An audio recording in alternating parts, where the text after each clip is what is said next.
Hello दोस्तों, नमस्कार। मैं शिवभरोज सिंह अपने चैनल शिवभरोज सिंह में आप सभी का स्वागत करता हूं। मैं लगातार परीक्षा उपयोगी और महत्वपूर्ण विषयों पर आधारित वीडियो लेकर आ रहा हूं।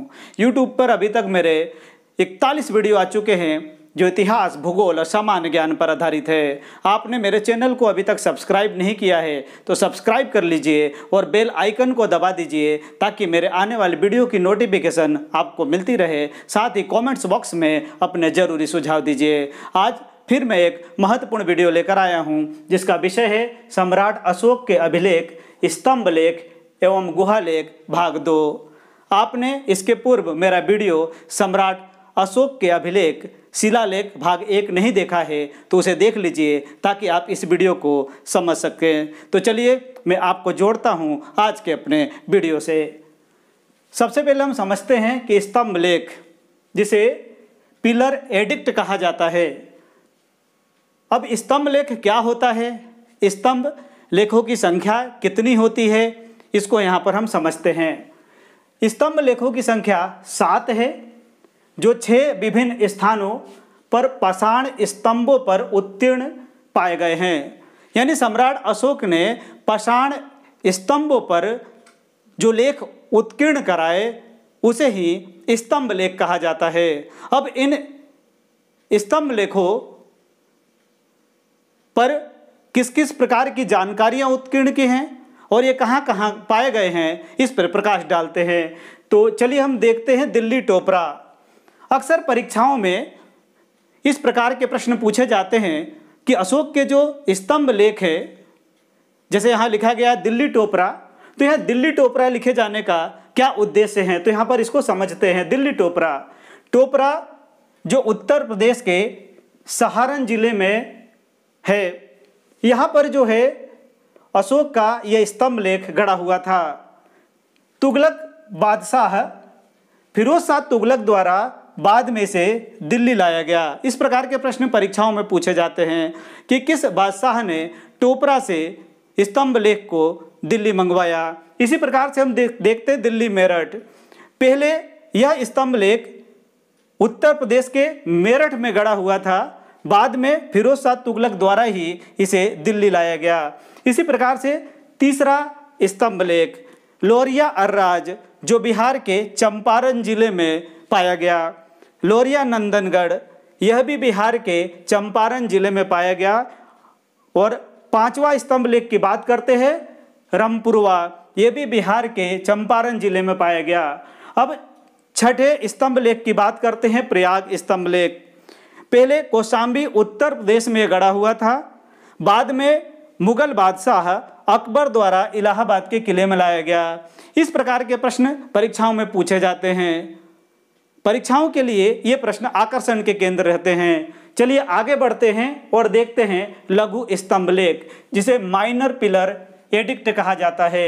अब ये लघु स्तंभ लेख क्या है और इन लघु स्तंभ लेख पर किस प्रकार की जानकारियां उत्कीर्ण कराई गई हैं, इसको समझते हैं। सम्राट अशोक की राजकीय घोषणाएं जिन स्तंभों पर उत्कीर्ण है उन्हें ही लघु स्तंभ लेख कहा जाता है। अब ये लघु स्तंभ लेख कहाँ कहाँ पाए गए हैं, इसको समझते हैं।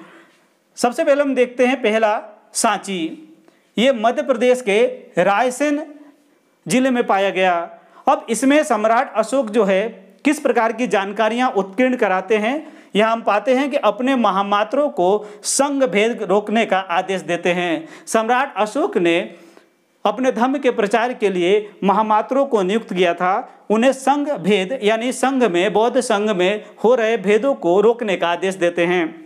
इसी प्रकार से सारनाथ, यह स्तंभ लेख जो लघु शिलालेख के नाम से जाना जाता है, उत्तर प्रदेश के वाराणसी के समीप पाया गया।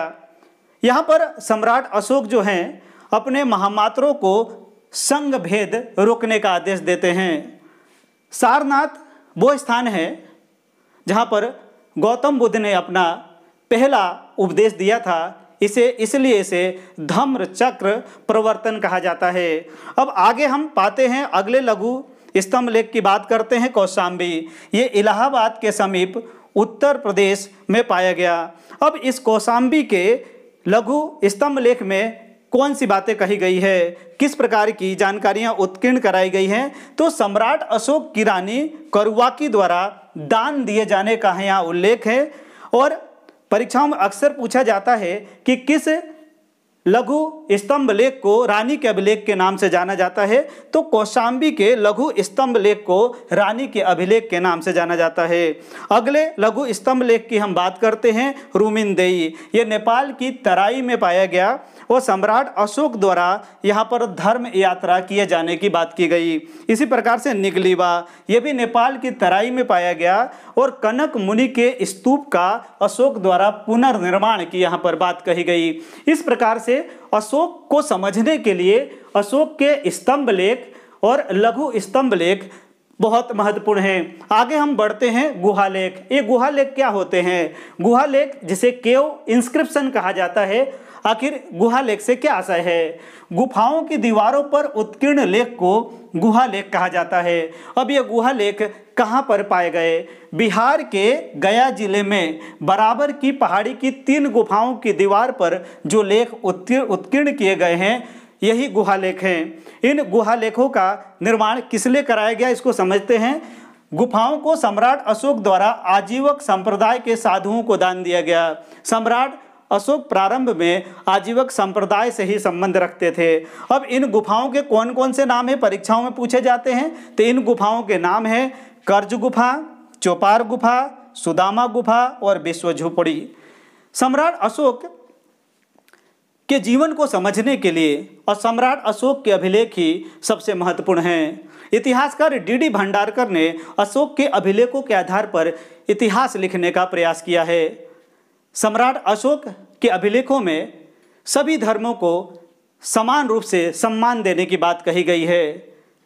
सम्राट अशोक जो बौद्ध धर्म के अनुयायी हो गए थे, अपने शासनकाल में सभी धर्मों को उन्होंने समान महत्व दिया। इसलिए सम्राट अशोक को महान शासक के रूप में याद किया जाता है। आपको मेरा वीडियो पसंद आए तो इसे लाइक, शेयर और सब्सक्राइब जरूर करें।